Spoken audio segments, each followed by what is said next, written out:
امام ابو نصر فتح بن عبداللہ سندھی دوسری صدی ہجری کے ان سندھی علماء میں سے ایک ہیں جنہوں نے ہندو دھرم کو چھوڑ کر اسلام قبول کیا۔ اسلام قبول کرنے کے بعد انہوں نے دینی تعلیم حاصل کی۔ وہ مفسر، محدث اور فقہ اور کلام کے عالم بنے۔ ان کے بہت سے شاگرد تھے اور بہت سے مرید تھے ان کے۔ علامہ عثمانی ایک واقعہ نقل کرتے ہوئے لکھتے ہیں، وہ کہتے ہیں کہ ایک بار ہم ایک سفر پر جا رہے تھے، راستے میں بڑی دھول اور کیچڑ پڑی ہوئی تھی۔ اسی دھول اور کیچڑ میں ان کو ایک عربی شہزادہ ملا جو شاہی لباس پہنے ہوئے تھا اور شراب پی کر اس کی عقل جا چکی تھی۔ وہ بالکل دیوانہ ہو چکا تھا، اس کو نہیں پتا تھا کہ وہ کہاں پڑا ہے اور کیا کر رہا ہے، وہ کیچڑ میں لت پت تھا۔ جب انہوں نے دیکھا کہ یہ شہزادہ یہ شراب کے نشے میں دھت پڑا ہوا ہے تو پاس سے گزرنے لگے۔ اس شہزادے نے ابو نصر کو مخاطب کیا اور کہا کہ اے غلام، کیسے تم گزر رہے ہو جبکہ میں اس حالت میں پڑا ہوا ہوں، اور یہ تمہارے پیچھے جو عقیدت مند چل رہے ہیں ایسے چل رہے ہیں جیسے تمہارے غلام ہو، جبکہ تم ہمارے غلام ہو اور ہم تمہارے آقا ہیں اور تم ہمیں پوچھ بھی نہیں رہے ہو۔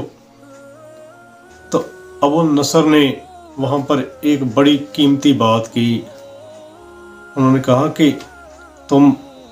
عربی شہزادے ہو، لیکن شراب پینے کی وجہ سے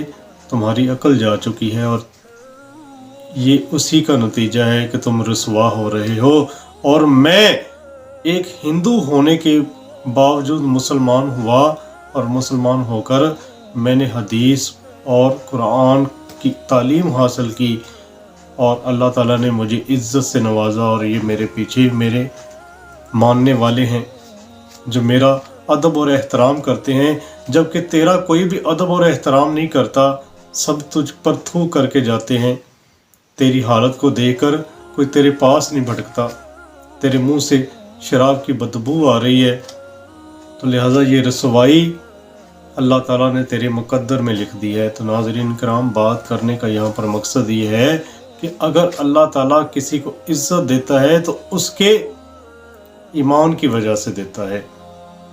اس کے تقوی کی بنیاد پر دیتا ہے، کیونکہ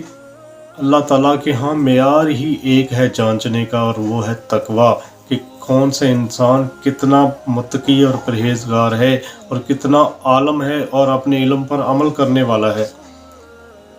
اور وہ انسان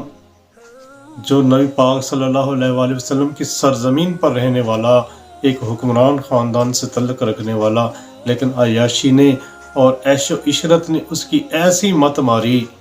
کہ وہ شراب نوشی کرتا ہوا اپنی عقل سے بھی جاتا رہا اور رسوائی کو اپناتا رہا۔